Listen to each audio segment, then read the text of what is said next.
It's opening. It's opening.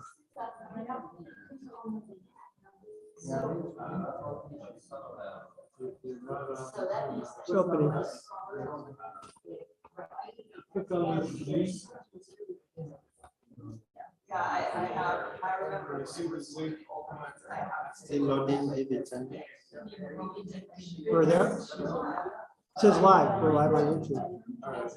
So now we have to make sure that the sound is coming through.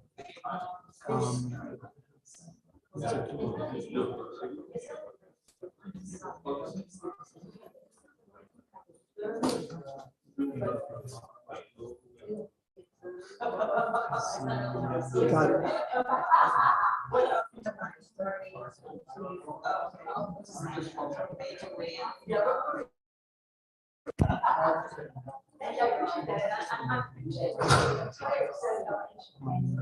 Start chatting, right? Start chatting.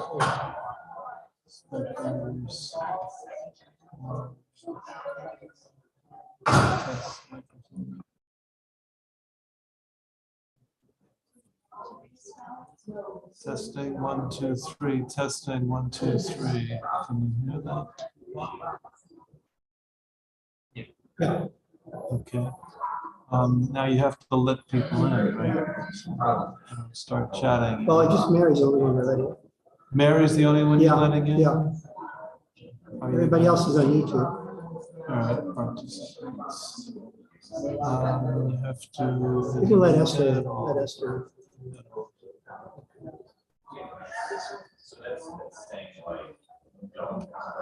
How do we get back to?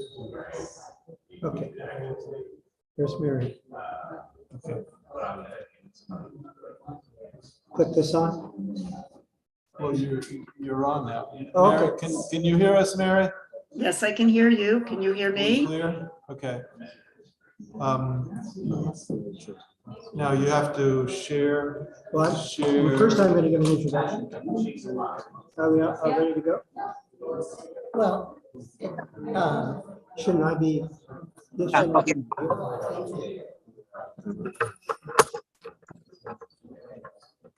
Should Mary be on the screen or should I be? On the screen? The speaker is going to be on the screen. Okay. Well, that's not happening right now. Well, you weren't talking. You have to, Oh, okay. you have to start Okay. talking, All right? right. Should I start? Okay, I'm gonna mute myself and go incognito so that I can go on to the YouTube channel. As soon as you put it on YouTube, I will then alert Facebook that we are on live. I can't hear you, Mary. Can you say a little louder? Okay, let's see if I can talk even louder than I am. I hear you now. Okay, I'm gonna mute myself and also turn off my video On the so I microphone. can go. You have to turn that microphone on. Okay. I'm on now. Okay, yep, you're on. I can hear you. Okay. I'm gonna go off and go on to the YouTube channel. As soon as you go on YouTube live, I will then go on Facebook and let everybody know that it's live on YouTube. Okay. Good luck, everyone. Because there are a few things. Either we can do is now the computer Zoom is using the output, the speaker. If the sound is coming from here, we can volume it up. We can go like this. And also turn off my It's video. good. Yeah. We can give it to the microphone. This is better. Yeah, now you hear. Start now? Yeah, change it. You're on. I can hear you. I'm gonna go off and go onto the YouTube channel. As soon as you go on YouTube live, I will then go on Facebook. Let me know that it's live on YouTube. Okay. Good luck, everyone. Progress, there are a few things. I think we can do is now the computer Zoom is giving its using the output, the speaker. The sound is coming from Is somebody upstairs talking? What's happening is that now it's a YouTube or Facebook live stream comes about a couple of seconds behind. So You don't want the live stream on there. This is gonna drive us crazy. yeah. You want the Zoom, you don't want the live stream. What is Esther is sharing her screen from YouTube. Oh, Esther, stop sharing your screen. Hey, tell Esther to stop sharing your screen. That's why it's always comes to you can mute Esther if you like. But it's her video. And it's her noise. You mute Esther. What should we do? I think your YouTube is running on the browser. Yeah, Is your YouTube is running too on the browser? Yeah. Can you open Chrome? Here, so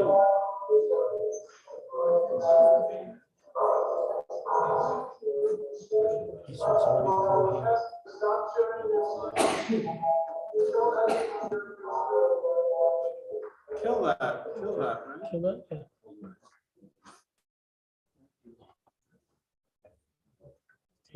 Thank you. now now nothing's on. Go to the Zoom at the bottom, on the bottom row of the Z. Yeah. Right here? Yeah. Now it's lost. No.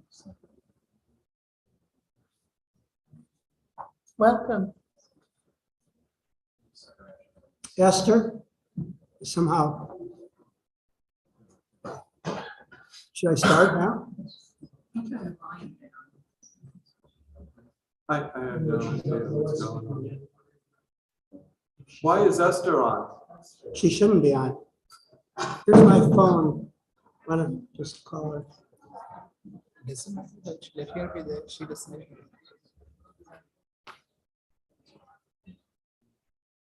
Can you call Esther and tell her? You want to just remove Esther? Yeah. I'm sorry, everyone. There was no time in between the 4 to 5:30 workshop and our getting in and being able to set up. So we'll be with you really momentarily. Thank you. Thank you for your encouragement and patience. I know, you know how technology behaves in these kind of circumstances. Yeah. It goes and down all the time. Thank you. Thank you, husband. Testing.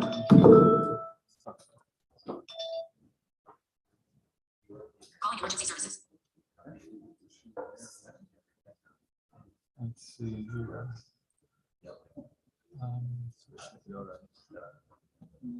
Okay. Yeah, okay. Using this or not?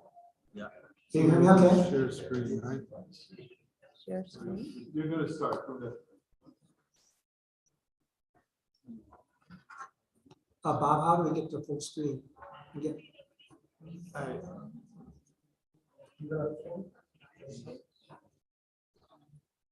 think we got it.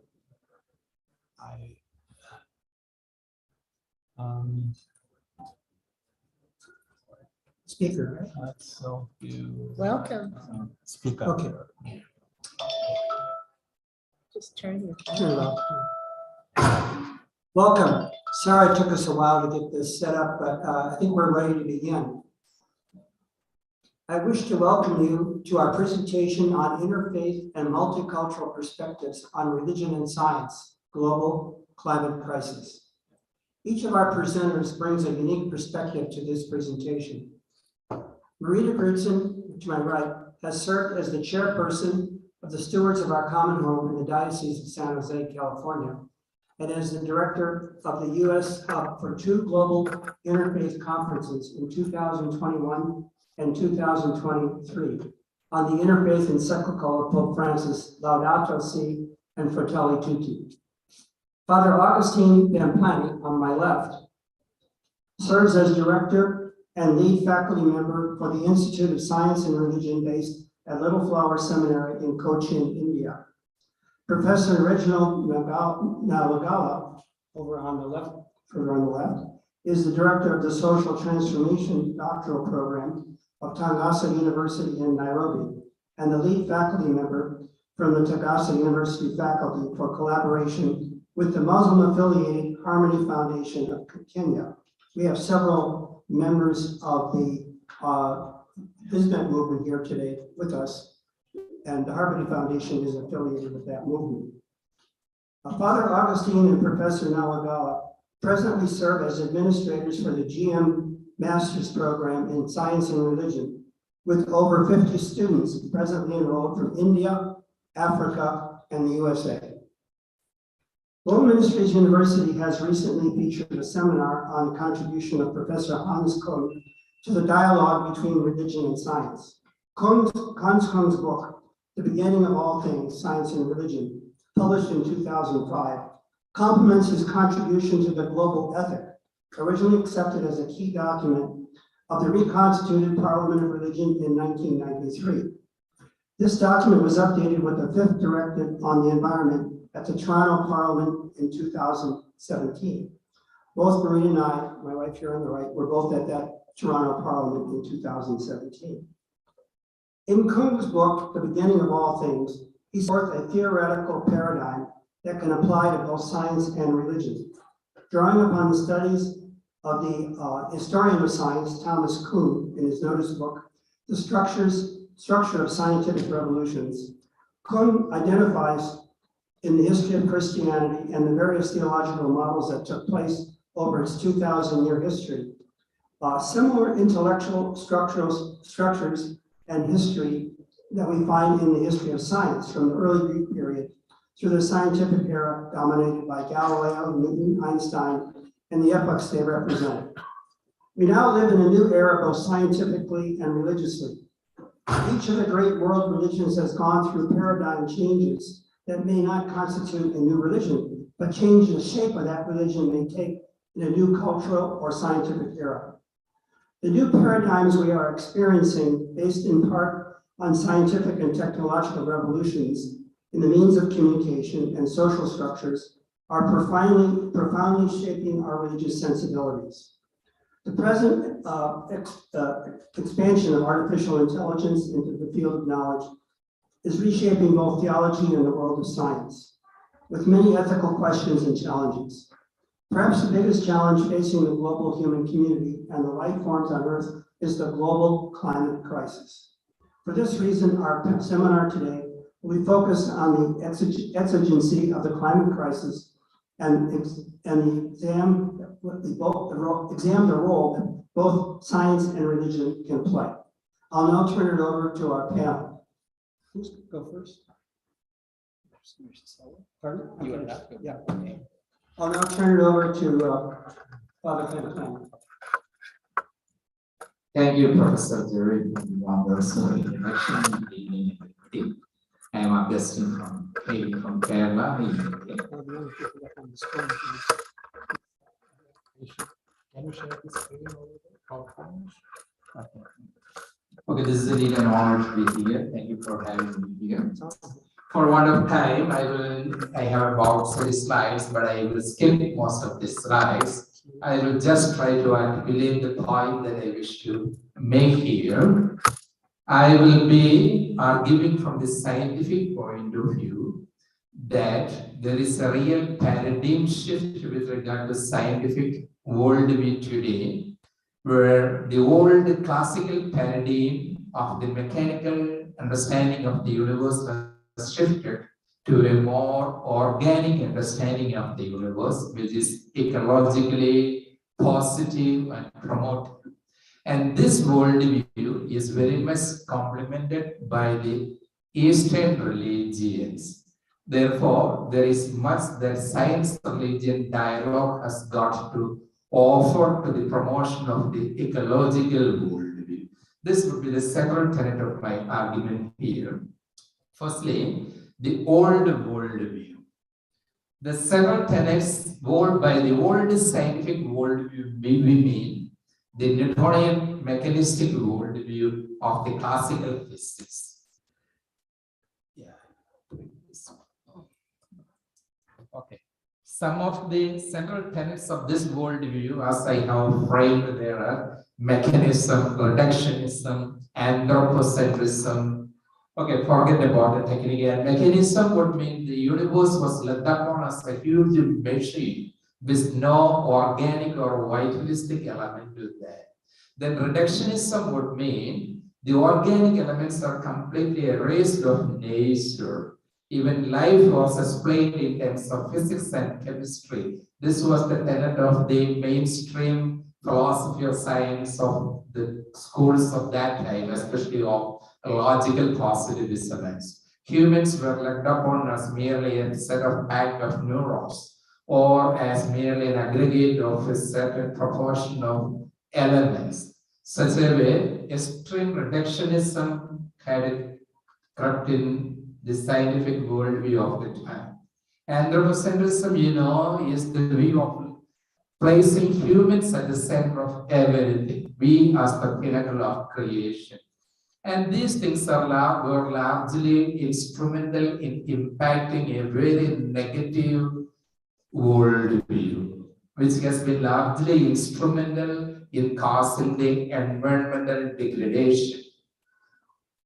In a way, we could say science is largely responsible for the environmental degradation. Of course, industrial revolution, all these factors are there. I'm skipping those points. But the consequence of all these elements is the philosophy that drove worldview. What was the consequence of these scientific principles? A disenchantment of nature, whereby the poetic, organic, religious or mystical aspects of nature were completely overlooked. There has been there in every religious tradition this sort of a sacred approach towards nature. That is what we call the desacralization of the world by the sciences. And this led to the excessive consumerist exploitation of nature, which has brought us to the verge of the present day ecological crisis. An extreme form of this consequence is the present day statistics with ecological footprint. The amount of resources that we use for maintaining ourselves, for our own sustenance. That is what we call the ecological footprint.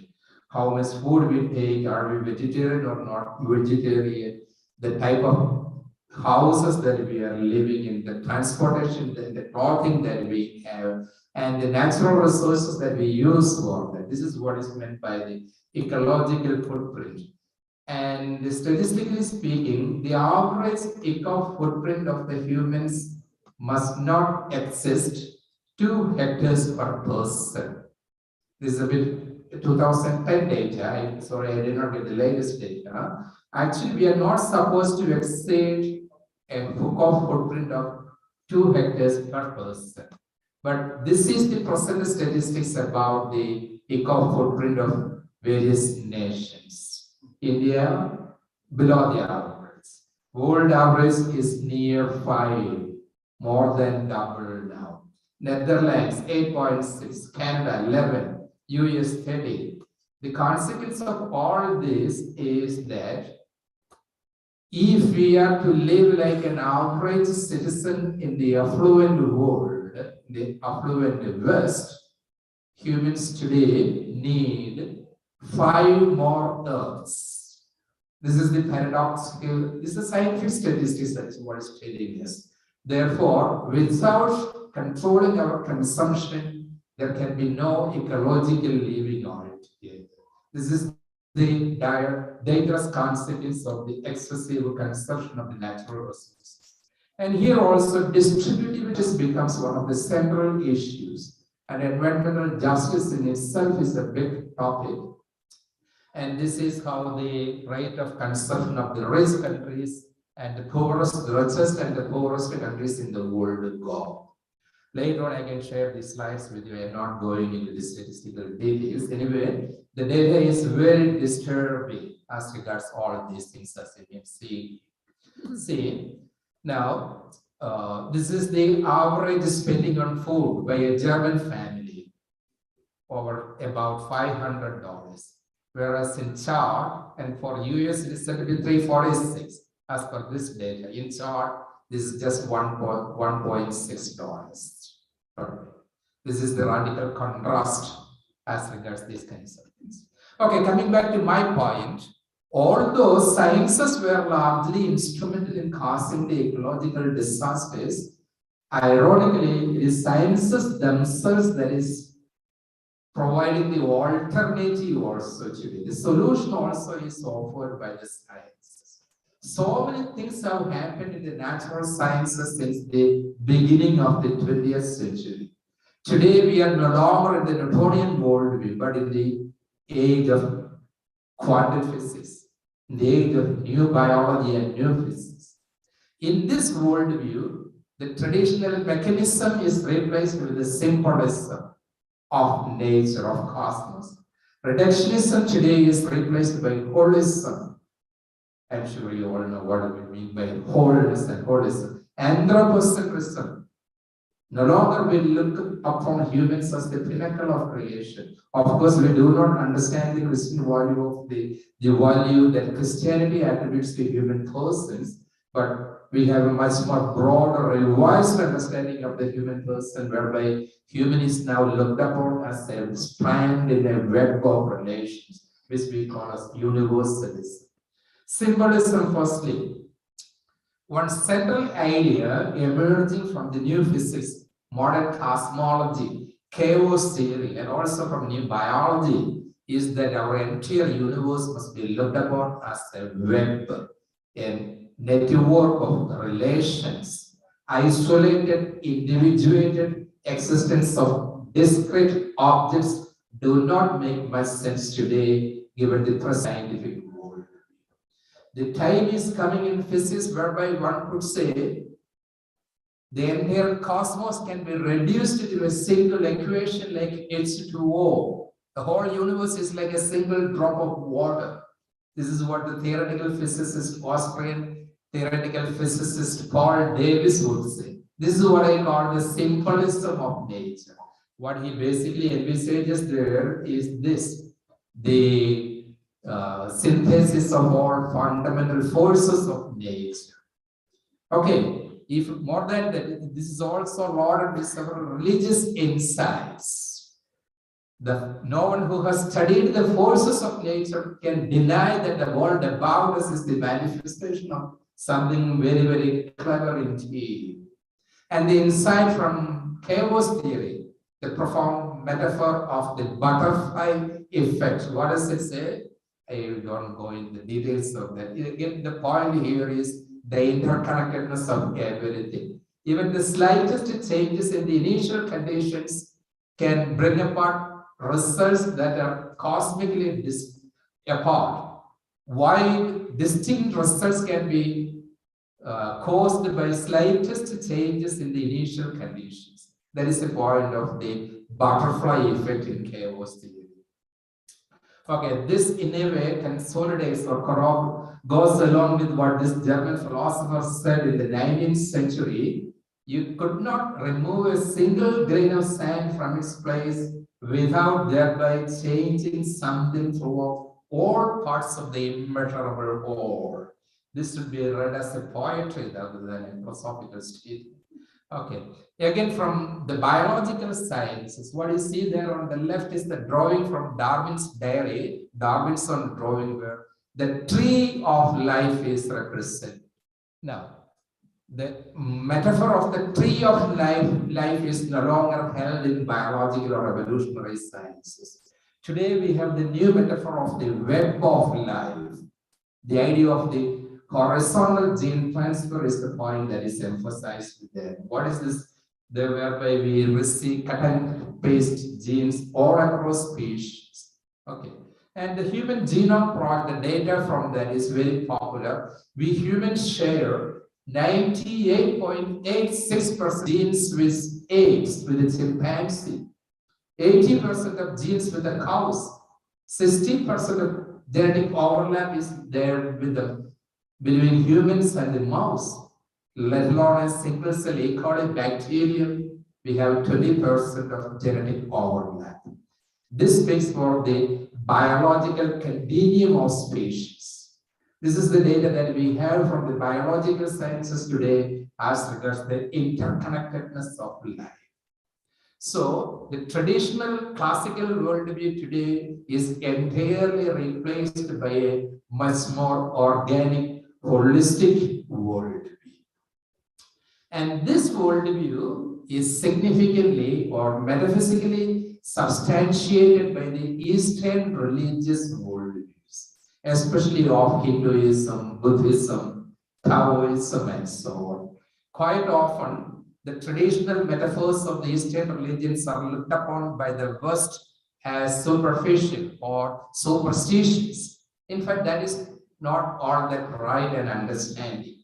My limited exposure to these religious traditions have helped me appreciate the wonderful conceptual resources at stake in these religious traditions to inform the present day ecological thinking significantly. The metaphor, in a metaphorical way, the teachings of Hinduism, Buddhism, and so on are built upon. So, for example, the entire universe is said to have originated from a cosmic egg, a primordial cosmic egg. This might sound very superstitious, but some experience that cannot be communicated through ordinary language, these Eastern mystics and sages are trying to communicate through metaphors, allegories, and aphorisms. And cosmic egg also must be looked upon in the similar way. The point here is the organic interconnectedness of the universe. Again, a primordial being called Purusha, a being, its name is Sanskrit is that. Okay, primordial being, something like that, you can understand. And this performed a sacrifice, and from the different organs of that primordial being, which can be equated with God, came the different regions of the world. What does it basically point to? The world is the body of God. Is the metaphorical meaning of this Purusha Sutta. Again, the jewel net in the god of Indra, in the heaven of God Indra, there's a jewel, beautiful jewel net. This net consists of beautiful jewels in it, and the speciality about these jewels is that each jewel reflects all of the jewels in the net. And each reflected jewel in the jewels reflect all of the jewels in the net plus all of the reflected jewels in the jewels. Further, each reflected jewel in the reflected jewels of the jewels reflect all of the jewels plus it goes like that. Okay, what does this jewel net stand for now? The net represents the cosmos. And each jewel in the net stands for each being in the universe. Means we are there all over the universe. Everything is in everything. This is the idea that they wish to communicate mystically. William Blake has said one can see a whole universe in a grain of sand and a whole heaven in a drop of water. David Bohm, quantum physicist, he would say, the boundary of a particle is the boundary of this universe itself. The whole cosmos may be considered as a single particle. You know, 2 years ago, the Nobel Prize in Physics went to the discovery of the idea of non-locality in quantum mechanics, which very well convey the same point. And the same principle we can attribute also to Taoism, the fundamental insight, the great harmony altogether. This is how graphically I would love to represent the relationship between human beings and the world in the Eastern mystical worldview. And this is what modern science also analogically supports nowadays, we could say. The outer circle is the entire reality, the cosmos. The inner circle is the human being or any other being in the world. There is an overall continuity of existence, not discontinuity. We cannot say where do we humans begin. So the idea of the discreteness is challenged in this world. As for the Hindu worldview, even God is part of a harmony. Harmony is the new metaphor. This context we could say even to describe God. And here we can easily see how a race sacralization of the world is possible. How the re-enchantment of the nature is had as a result of the intersection between modern science and the Eastern religious worldviews. And this is so foundational to ecological too. Okay, so this is where science-religion complementarity comes into play. And maybe at this point also I will just explain. A recent development in the natural sciences is the revolutions that is taking place in the brain sciences, neuroscience, neuro-religion altogether. Our religiosity is evolutionarily evolving. And what is happening to human brain when we pray? Okay, at the trance stage, which regions of the brain are activated? That is what this slide is basically pointing to. And the important point here is that at the mystical stage, one feel at one with the entire universe. So what our say, mystics have traditionally conceived what modern physicists analogically can try to convey. Literally, neuroscience has rediscovered, we would say. This is the scientific insight, oneness with it. That is why all our saints and sages of every tradition in all times were mystics who took nature as a symbol of the divine. Again, the two symbols of Saint Francis of Assisi, and Einstein always preferred riding a bicycle, over a car. And this goes very well in challenging the fundamental overconsumption, which is the consequence of the anthropocentric worldview that we presented. This is the praxis that is solicited of the dialogue between science and religion. And this is exactly the point that Pope Francis is underscoring through Laudato Si. So this is the point that I wish to make here. Thanks for your attention.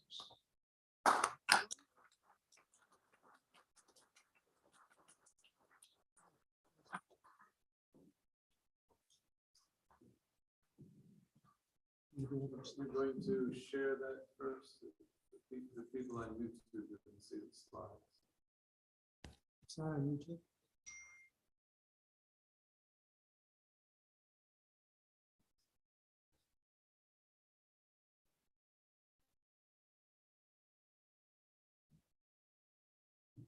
Sure.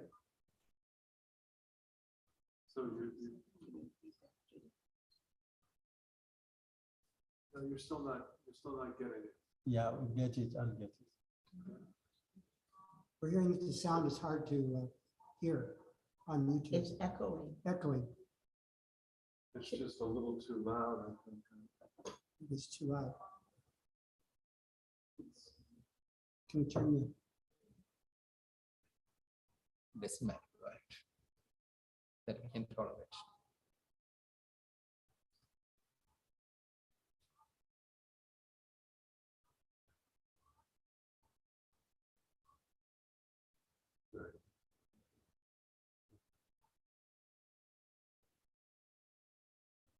Adjust the sound a little bit.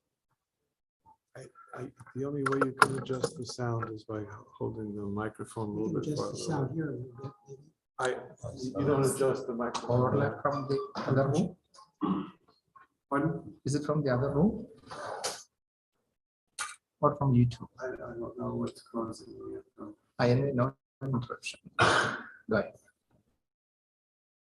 Maybe don't hold this quite so close. Yeah, I could close myself. Okay, so good evening.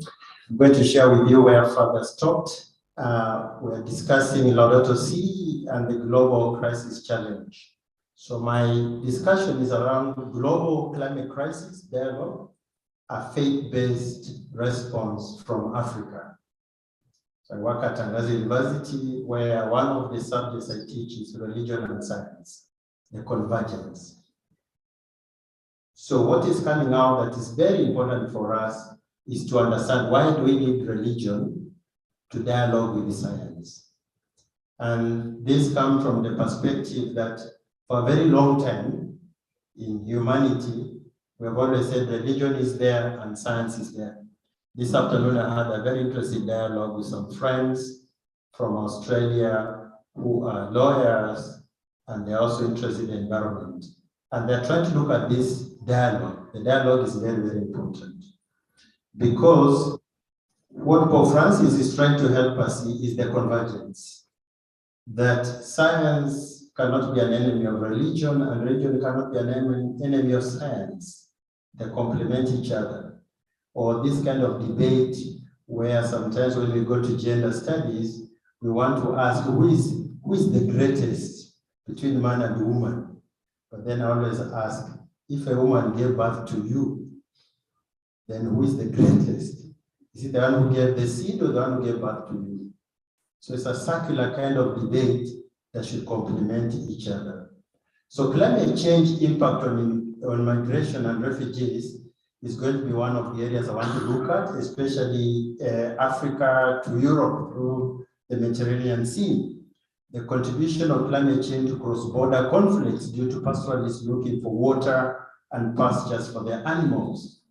The impact of climate change on women and children when they are looking for food, security, moving across borders. Usually women and children are the most vulnerable. And then what could be the interfaith response to this? So if we want to locate this problem, we started with the COP27 conference of parties last year when everybody met in Sharm el-Sheikh in Egypt. And the UN Secretary General, Antonio Guterres, gave a global red line where he's talking about if we pass 1.5 degree of temperature limit, then we're in trouble. So we need to plant more trees, stop fossil fuels, go green, fight global hunger from high food production. Some even are telling her, don't eat meat, don't eat eggs, don't eat chicken. Soon we'll be going to the other extreme sides of it. But what we're being told is just be balanced.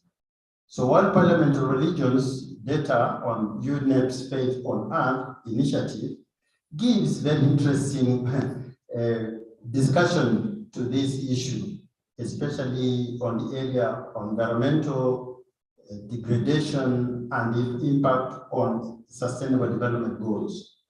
So most of the goals are affected, especially when you talk climate change, exacerbates poverty, hunger, it affects health and well-being. We need clean water. Then SDGs number 11, 12, 13 are looking at how with one another within the green cities in the area of water production. How do we make sure that we live healthy in our own environment? And then 17, of course, brings the global partnership. So when we look at Laudato Si, the climate is a common good belonging to all and meant for all. And that means that climate change is a global problem with grave implications to environmental, socio-economic, political, and for the distribution of goods. Therefore, we are being cautioned to be careful and support initiatives that bring about the human value. So some of the effects of the climate change have been migration, especially to Europe, and especially Libya has been the epicenter of all migrations. And there have been very many fatalities. The current one, they're talking about 20,000, the cases that we know, but there are other cases we do not know of. And migration forces people to move to where they think they are safe. But if they go to places and then they drown, then it's no longer useful for us. So we want to make sure that climate change is, first of all, challenged, that can contribute to local initiatives where human beings can actually grow food, create job opportunities for their own people to stop them from moving to Europe.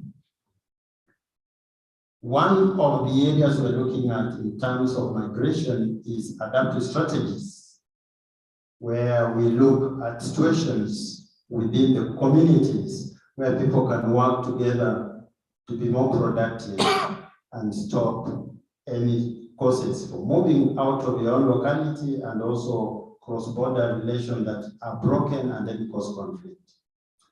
So we have Intergovernmental Authority on Development and then this African community where they have been discussing to see what other opportunities are there to help the local people within the Horn of Africa be productive by growing food, creating job opportunities for the young people and moving forward. So the impact of climate change has been discovered to have a big impact on women and children. And the data shows that especially girls may not necessarily go to school where the conditions are very difficult. And in the African context, it's very dire that if you have a girl and a boy who should go to school, then you better take the boy to school and leave the girl out.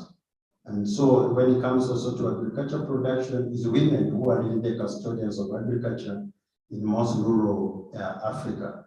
So with climate change, then these women, especially girls, will be dislocated. And so we need to work on the change impact so that girls can go to school just the same as boys. And if we don't fight climate change, then the girls will not go to school. And there is already some kind of solution to this. They call it the Malala Fund. We know who Malala is.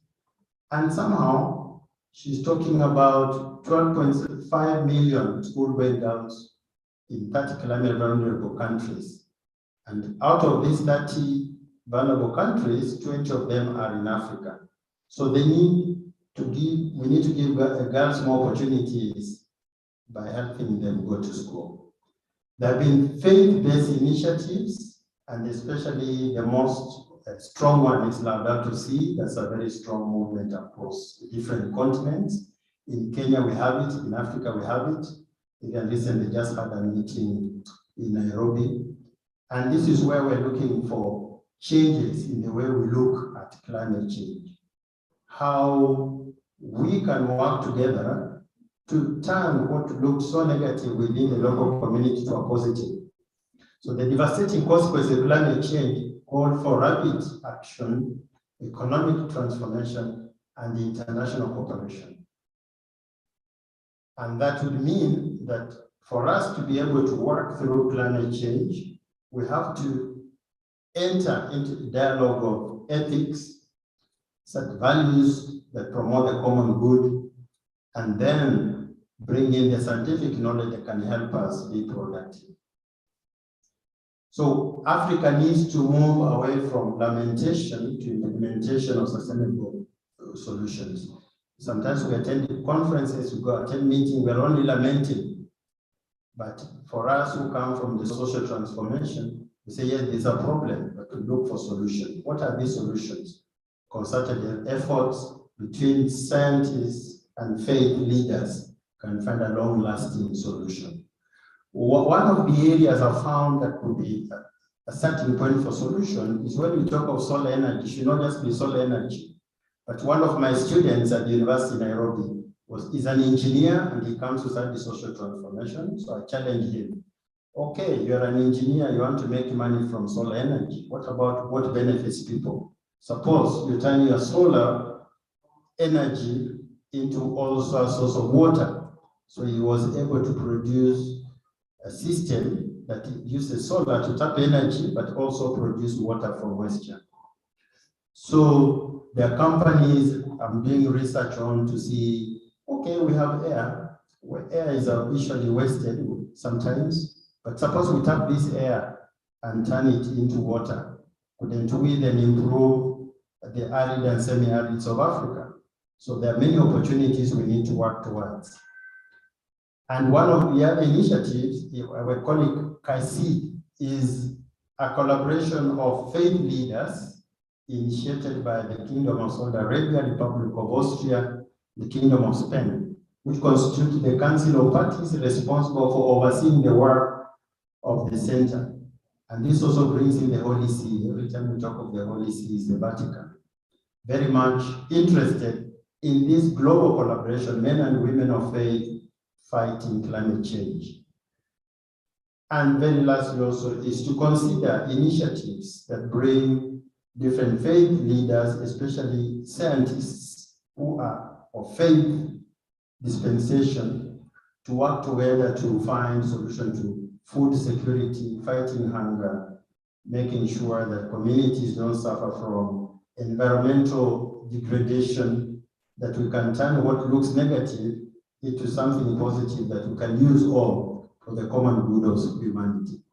Thank you very much.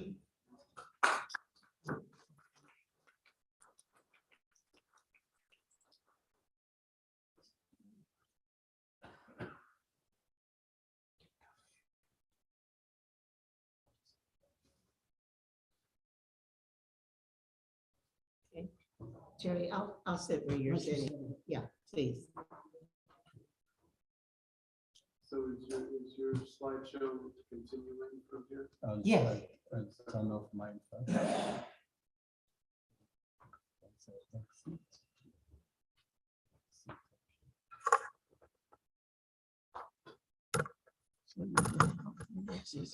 Slides?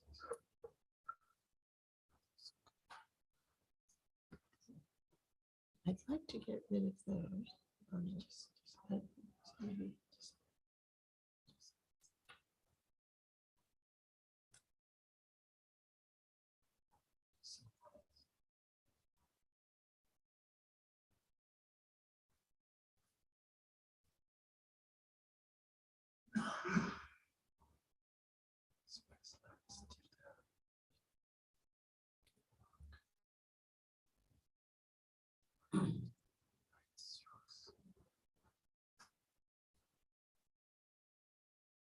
Are you sharing that?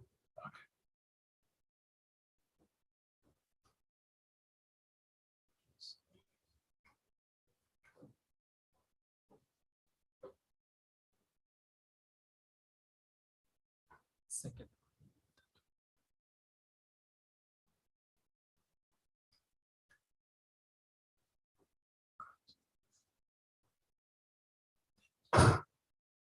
Mhm. Thank you. We're a team.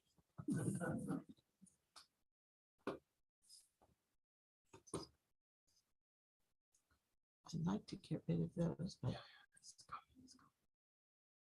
anyway, here we go. Oh dear, what's happening now? Oh, thank you.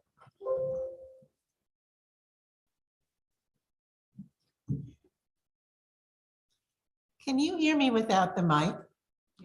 Okay. Pardon? All right. They tell me the people on Zoom want to hear me. No, they'll hear you from the microphone. The people on Zoom will hear you through that microphone. Okay, I'd like to get rid of this because someone said the Zoom was echoing. So first of all, thank you for coming. And it's a privilege to have you come to hear our concerns and our certainly the expertise represented here at our table. Ask if everybody can hear you. I don't know if they can hear.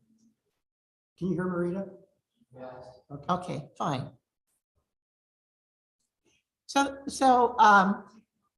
in preparing this presentation, I went through different iterations, and finally I decided that since my natural inclination is to start with the big picture and to move down to the practical and the situation that I'm in, I thought that's what I would offer you today. So my presentation is how science and religion challenge us to respond to the climate crisis and what else is needed. I debated about that word challenge, not because it isn't true, but I really am hoping that our presentation is going to evoke a call within you, that that your heart, your connection with our global community is going to want to respond, as opposed to needing to be challenged or forced or convinced. So my goals today are, first of all, to offer you, to inform you of the best sources of scientific information on climate change. Secondly, to share information with you on some of the strong religious movements addressing climate change. Thirdly, to suggest what we might do with this information. And finally, hoping that each of us will leave with either a new commitment to action in response to the cry of the earth and the cry of the poor, or a deeper engagement with this. What are the scientists teaching us? Well, there are two sources that I want to stress and make available to you. The first one is the Intergovernmental Panel on Climate Change. And the second one, which is a little more accessible, is a book and website, Drawdown, the most comprehensive plan ever proposed to reverse global warming. And I'll tell you a little about each of those. So the Intergovernmental Panel on Climate Change is the international authority on scientific information on climate change. This intergovernmental body of the UN's purpose is to advance scientific knowledge about climate change caused by human activity. That is their focus. This organization received the Nobel Peace Prize, and they shared it with Al Gore in 2007. So what are the rules that govern and the governing principles of the IPCC? They are that it will assess the risk of climate change caused by human activities, the potential impacts of climate change, and the possible options for prevention. And it does this by a 6 to 7 year assessment report through 3 different working groups that focus on physical science, the basis of climate change, the impacts and adaptation that are possible, and the mitigation of climate change that is possible every year. And I will give you access to some of that information in a moment, but I want to speak to our other source of scientific information, Drawdown, the most comprehensive plan to reverse global warming. This is a book that was published in 2017, edited by Paul Hawken. They also have an excellent up-to-date website. It's an international coalition of researchers, professionals, and scientists, including activists.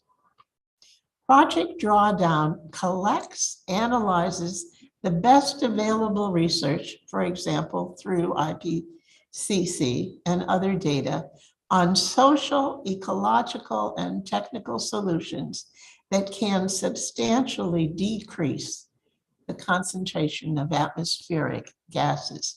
So that is their goal.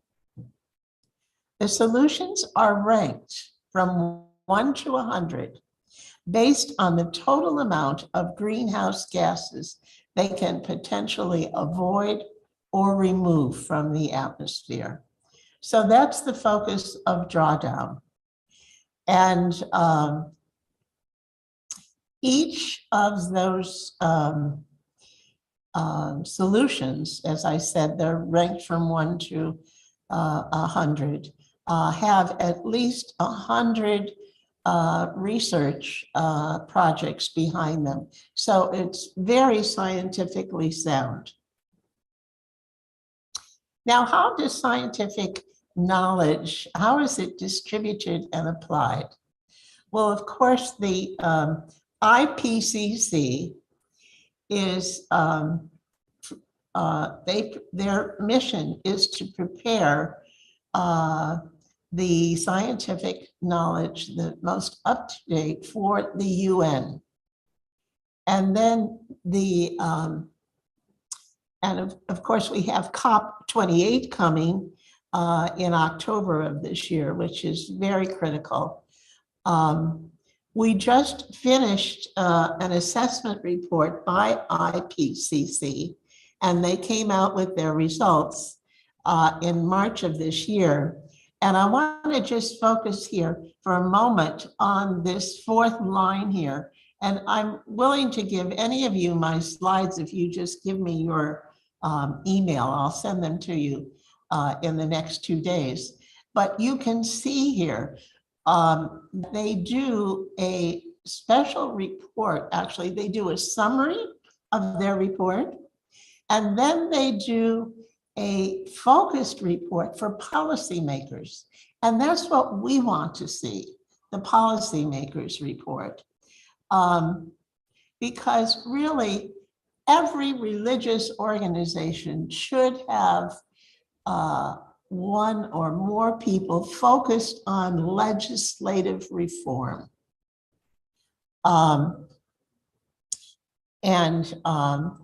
You know, it occurs on a federal level, on the state, on city, local governments. There are always legislative efforts and policies underway. And I can't stress this enough because this is a pressure point for whatever government that we are working with. And of course, some of this knowledge gets out through global, national, local news. Universities do research and curriculum development. Activist groups focus on different aspects of climate change, and NGOs implement programs globally at the grassroots level. And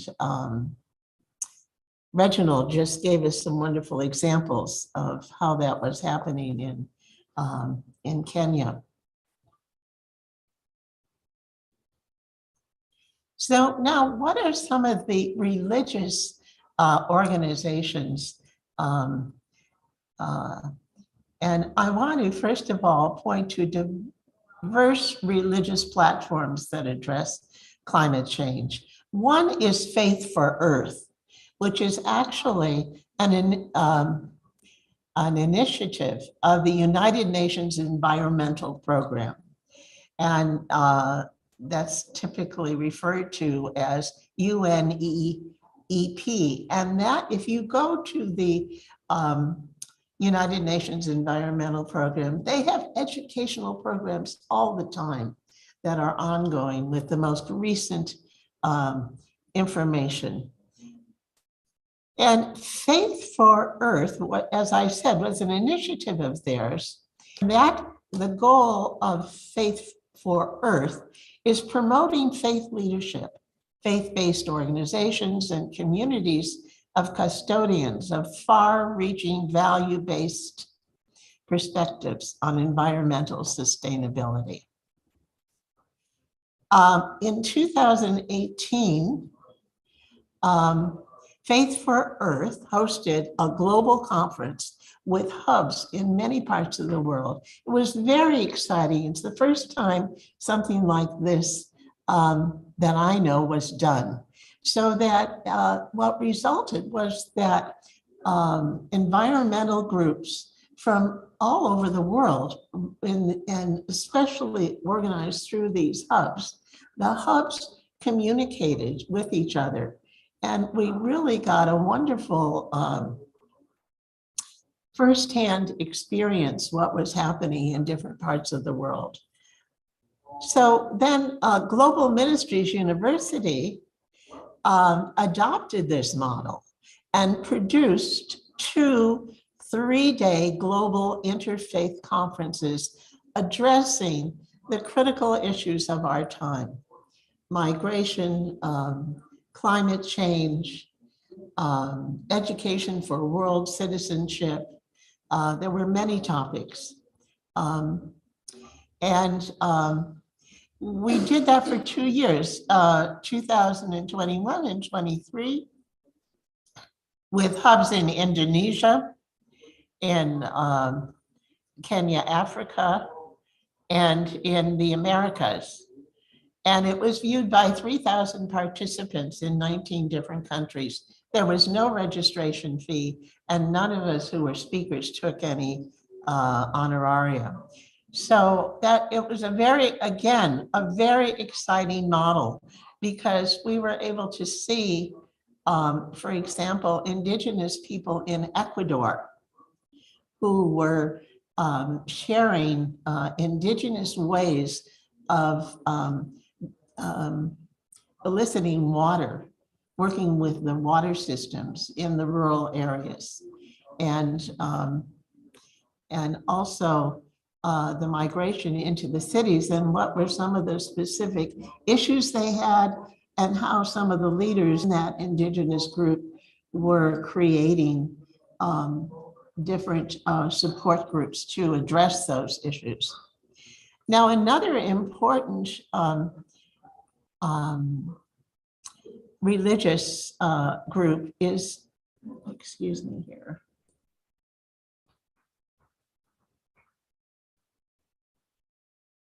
is Green Faith. This is a global, again, a global interfaith advocacy movement supporting the divestment of fossil fuels in both public and private sectors. This global network also has local initiatives, certainly here throughout the United States and other parts of the world, in Europe and Africa, to inform local interfaith circles in support of their mission. And they are in alignment with the 2016 statement of the Islamic Society of North America, which states that it is contrary to their Islamic faith to invest in fossil fuel companies whose operations and products cause grave harm to humanity and creation. And Green Faith, as a result, has a number of Muslims, not only here in the United States, but also in Europe and other places.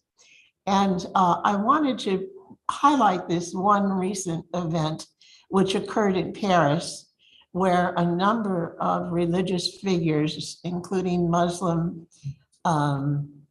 different Protestant individuals, Catholics, there was a Jewish rabbi, they chained themselves to a walkway fence, to particularly in protest against France's main oil company, which is Total's Oil, and the pipeline project that they are proposing in Uganda.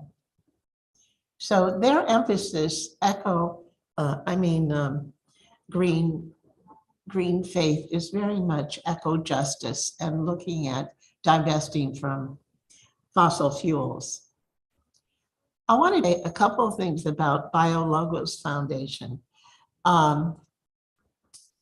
This project was founded in 2007 by Francis Collins, who of course is the director, was the director of the Genome Project, and also the director of the US Institute of Health for 8 years. He wrote a book on his personal experience called The Language of God. And This advocacy group actually emerged as a result of a response to his book. And its main focus is to show the compatibility of religion and science, specifically for evangelical audiences. It affirms evolutionary creation as a core commitment. It was very active during the coronavirus when it was at its highest to combat disinformation about the vaccine and support government efforts to provide vaccination to as many people as possible. So it mobilizes evangelical churches for the purpose of providing education on religion and science, particularly on climate change, as the key scientific issue of our time. They have an excellent website. These are all resources that we can use. Now, I know that Reginald spoke about Laudato Si on Care for Our Common Home. I want to just give a brief outline here of Laudato Si efforts. The first thing, of course, was Laudato Si encyclical by Pope Francis, which was entitled Laudato Si on Care for Our Common Home. And that was written for all people of goodwill, not just for Catholics. And what I want to stress about that is it entered science and religion, but also I have taught that for GMU, the Laudato Si, but it's very much a document from the Pope's heart, integrating science and religion. And people who study it, many groups, environmental groups, have started with spending time with the encyclical itself, and were moved out of that experience. Then there's the Laudato Si movement, which, as Reginald pointed out, is a global phenomenon and is in innumerable countries all over the world. It used to be called the Global Catholic Climate Movement, but it wanted to align itself more closely with the implementation of Laudato Si. So that was a way of further implementing Laudato Si. And then the Pope was very concerned about how can we make this encyclical more practical for people. And he asked the Vatican Dicastery for Integral Human Development to develop a plan. And that plan had 3 components. It had 7 goals. It was designed for different institutions, health systems, schools, parishes, dioceses, and also for the individual family. And then we have associated also with Laudato Si, a US organization called the Catholic Climate Covenant. And that website has innumerable videos and works closely with all the dioceses in the country, sharing the information that's happening. And then more recently, the Pope came out with a film, which is 1 hour and 20 minutes. It's called The Letter. And it brings together people from different parts of the world who were written to by Pope Francis, engaged by him to come and meet with him and meet with one another. There are 4 of them, actually 5, because one is a couple from Hawaii, scientists from Hawaii, who work on the ocean. And this is, again, a third expression. We have the encyclical, we have the Laudato Si action platform. If you put that into your browser, it will bring you to all these goals and the different ways it's broken out over a 7-year period. And then we have the letter. Now, the letter is, again, a very moving experience because you have people coming from different parts of the world that are suffering greatly from climate change. And they tell their story to the Pope and they meet with each other. And then it's an hour and 20 minutes. It's well worth your time. And it's a wonderful way of bringing people together to immerse themselves in this phenomena, and then to think about what can they do.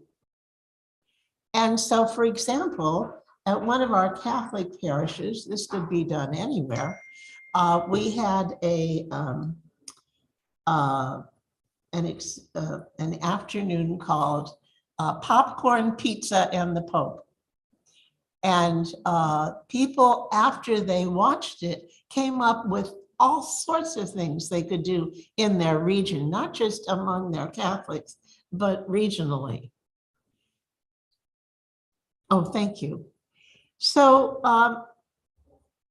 there's one other thing that has been developed that I want to mention here: information sheets specific to each of the Laudato Si goals. So there's a Maryknoll affiliate group right here in Chicago that looked at these goals and integrated them into information sheets with two larger goals and 2 small goals. And this information sheet can be used by a parish council. It can be used by a family, by a green green group. And there's so many concrete ways to lead you through that, and also to start with prayer and to have access to a variety of resources, both spiritual and scientific, to help you with these goals. So I just want to end with, and the person to get those from is Marilyn Cott, and her email has a line, an underline between Merrill and Cott, which you can't see here. But of course, the other great thing is prayer. We have to support ourselves with prayer, but we also have to rely on the presence, bring ourselves into the presence of the Holy Spirit and the Trinity, and deepen our faith. The other thing that's so important that Father Augustine mentioned is meditation.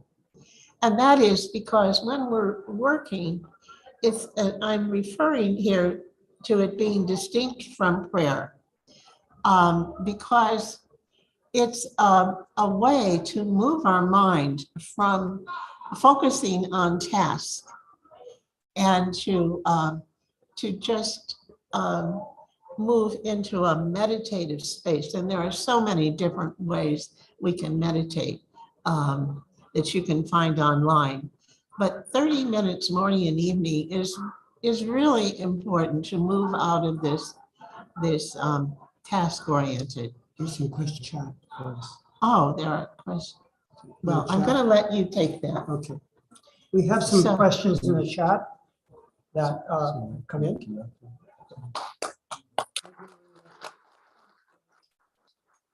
All of you who spoke. We have some questions from, we're live streaming this on YouTube, so there were some questions in chat.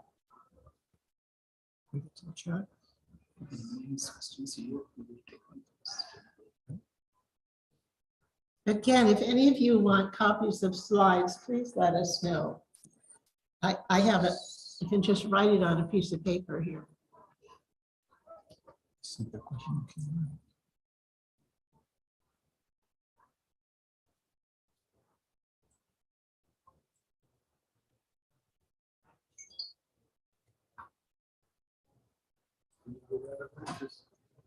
This will be, we've saved this, recorded it on YouTube, and it'll be available for anybody who, I know there were some questions technologically, but I think most of it will be accessible if you want to share it with anybody on YouTube through Global Ministries University. Here's a question. Elaborate how the Laudato Si is being integrated into the climate change action initiative specific to Africa, and what challenges and opportunities are being encountered in the process. So how is Laudato Si being put to use practically in Africa? You want to comment on that? I think what is very important is group initiatives and working within the communities and looking at their own ways of coming out to the. For example, husbands are looking for water. How do we help them not to infringe on other people's land so that they're looking for the less conflict? So one way is community initiatives that bring people together and look for solutions. So okay, they dig boreholes for the water, but then we're also looking at scientific means where we turn wind now into water. So how do we improve on that technology more? I think it's more, that's what I would think about right now, but there are many other initiatives. One question was whether we transcribed the whole program. That's a good question. I don't know. I think we can possibly, one question was since some of the audio was kind of hard to understand. I think with, since it's recorded on Zoom, then we may be able to have a transcript from Zoom. Okay. Is that true? I think so too. Yeah. Yeah, I think we can do that. That was a question we had, because some people might want to read through the transcript. Any questions from the audience?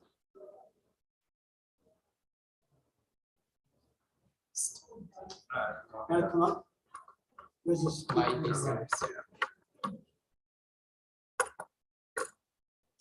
So maybe to you, since you talked to, what's your name again?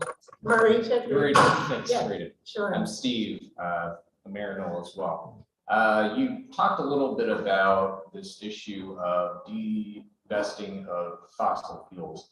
And that's a little bit of a difficult point that I'd like to argue with, because although many of us, have divested, as an organization, as a part of, on principle, one of the issues I heard about in NPR was that when you divest from fossil fuels, you take away an important voice and you leave the people who have less of an interest in preservation of the climate, the environment, and the issues that can result from that there needs to be practical solutions that help everybody involved if we're going to be moving in that direction. Is there any interest that people have taken in finding more practical solutions than just, grab your money and remove it? Because, Chicago, for instance, more than 30% of our energy still comes from fossil fuels. So how do we, reconcile our needs with, our desires to, try to get rid of this quickly? Well, there's no question that we have to divest from fossil fuels because it's burning up our planet. And so I know that in terms, for example, of heating, that our city of San Jose, which is nearly 1 million right now, has just put through legislation that all new building must include heating from electricity. So, and there are ways that we all can cut back on our driving, whether it's using public transportation. I mean, so much of the fossil fuel goes into transportation. And we need to pressure our trucking companies, for example, to also invest in electrical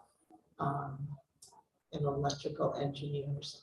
So I'm afraid that I disagree with you. I think that, I mean, the evidence just shows that the warming is more than the warming that occurred this year throughout the world. And we can see it in our own country, we can see it in Europe, and if we look at the data in Africa and in Central America, those are the places I know. The heat, the warming has exceeded what scientists expected. And it's coming primarily from fossil fuels. Yeah, and I agree about that too. And I'm on the same page. It's just getting there.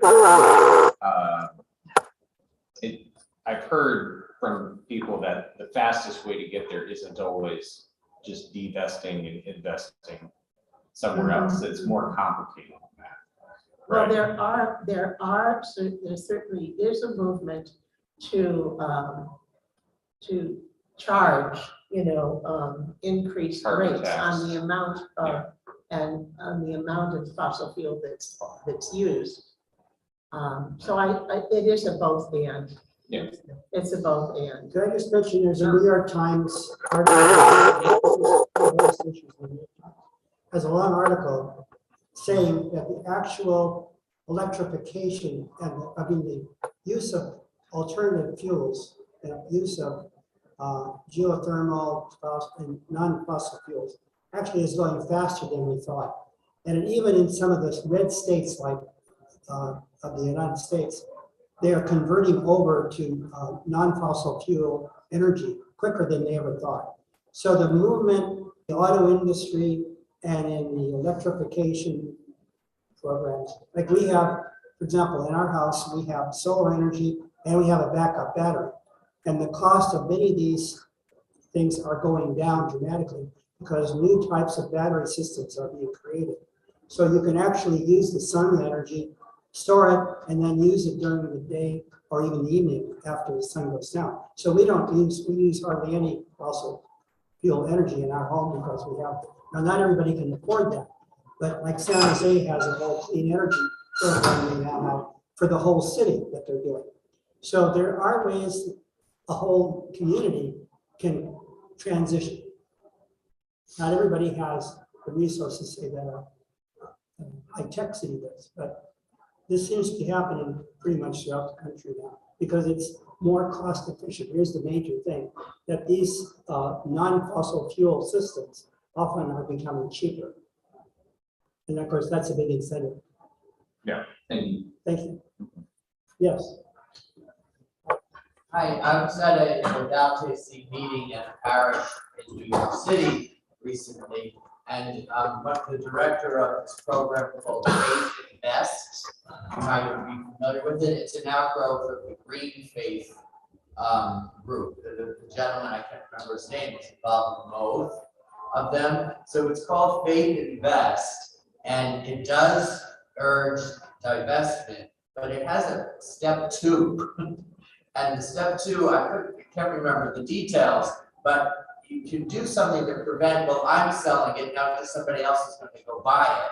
And it has something to do with restrictions and things of that sort, but it'd be worth looking into. It's called Faith Invest. Faith Invest. Thank you. Yes, sure. I would like to, if you have any reference to that NPR program, I really am interested in reading their material or listening to a question. Yeah. Yes, in the back. My name is Carlos Barra, and I just wanted to thank you and acknowledge actually your commitment. You remind me of, your work reminds me of the work of Father Thomas Berry, who was actually in this parliament 30 years ago. He was very involved in the Centennial Parliament in 1990. He called himself not an eco-theologian because he found that too narrow a term. He called himself a geologian. So, and I was in Rome for 6 months, just a few weeks ago, and I was invited to an event called Laudato Si Mass. And I was wondering what was that mass about, and I attended. It is organized by the dicastery. And to my surprise, when the time for the liturgy of the word came, the presider priest invited everyone just to go out into a garden where the mass was taking place and just walk around and interact with nature. And then when we came back, like 20 minutes later, we were timed, we were all invited to come to the microphone and share with the congregation what God had told us through nature, through creation. And then we went into the various, readings from the Bible, but they called it the reading from the book of nature, from the book of creation. I don't know if anything like that goes on here, but that was happening there just next to the Vatican. So very interesting. It was a surprise for me, and I just wanted to share that and to thank you for this great initiative. Thank you so much. Yeah, I just have a comment. Well, I agree with all of you said that we need to do about climate change. One of the things that is not talked about is finding alternatives for the poor. Public transportation is not always possible in rural areas. Yes. And the poor are not able to buy electric cars and electric batteries and solar for their homes. So we need to pursue that area as well. Absolutely, absolutely. The town I live in has what's called Solar for All. And if you don't have a lot of money, you can apply. And it's sort of like Habitat for Humanity. So you put in 70 hours, so we all get together and put the solar panels on each other's houses. So you get the solar panels on your house, and then you have to work on the next 2 houses. And like, I didn't want to get on the roof and do it, but I made breakfast for the crew. So we're just doing that whenever we also have a program where several of our congregations, our Unitarian Church and the Jewish Synagogue, got a $25,000 grant from the government to put $25,000 worth of matching solar panels on our roofs. And we got that. And then we found out we needed $25,000 more worth of them, and everybody contributed in 2 weeks. So we have $75,000 worth of solar panels on our church. Where do you live at? Where do you live? Bloomington, Indiana. Oh. And then we also have almost put all of our heating and cooling into mini splits and electric. We're trying to replace, our furnace hasn't worn, our biggest furnace hasn't worn out yet. And we've also tinted some of the windows. But the solar for all is nice because it's helping lower income. And then when we encourage other churches to get solar panels once we get them and we save money, any church that gets solar panels save money to pass it on and to help finance the next church. So like if we got 25,000 solar panels, we would give like $3,000 to another church and say, here, you start this too. So there's lots of stuff we work on. Wonderful. Yes. I know there's also an effort in Wisconsin, they have started, I forget what it's called, it's very recent, but they have not in the paper last week, that they have started a solar company that's a cooperative. And so it allows people to invest as little as $1,000, and you become a co-op owner, and it helps put solar into places that can afford it. Those are great ideas. So we also need to work on the automobile part, because where we live in rural areas, bicycles are not practical in the rain and the snow all the time. And the poor are relying on those now and some public transportation, but it's very limited. Washington State. Yeah. I'm coming into some money in my retirement and I wanted to see where to put it. And so I've been researching for a long time. And there's a place in Connecticut called Raise Green. And they work with one or two banks and they invest in solar projects. So they say, we're gonna help put solar panels on lower income houses in New York State. And we need, $50,000. And then you invest your money and you can get like 8% interest back because then slowly it gets paid back. And so all the things I've done, look for this company, this group called Raise Green.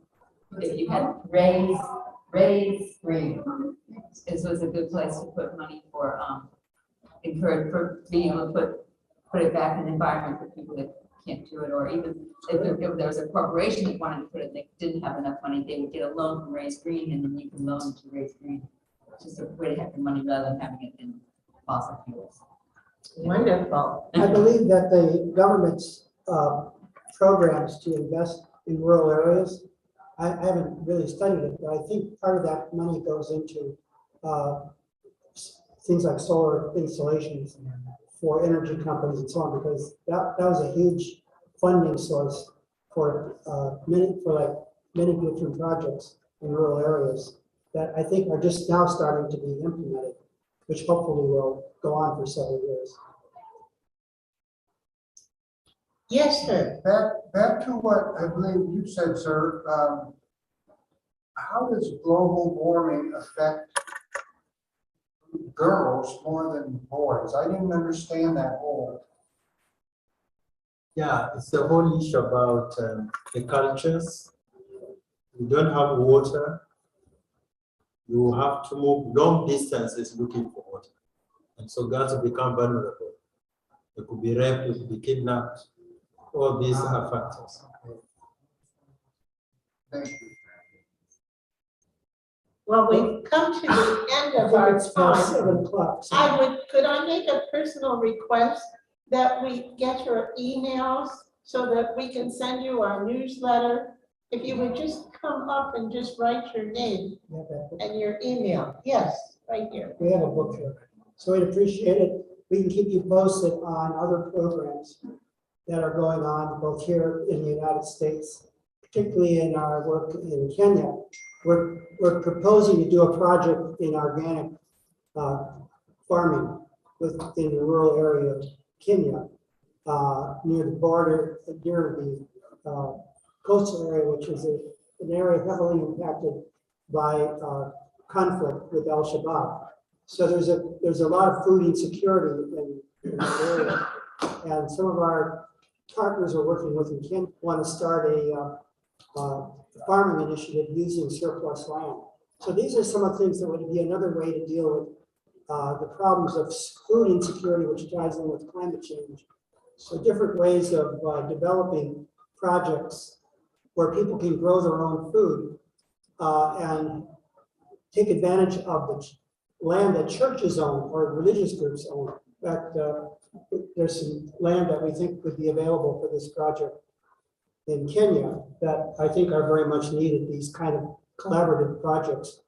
Again, these could be interfaith projects because in the coastal region of Kenya, you have a heavy Muslim population as well as Christian, and how they can work together. It also helps heal some of the problems between the different faith groups. So these are, we have your email, we'll keep you posted on different things we're trying to take on, both here in the United States and in Kenya. Thank you. Thank you, sir. I'm into. You can share the Facebook. Thank you.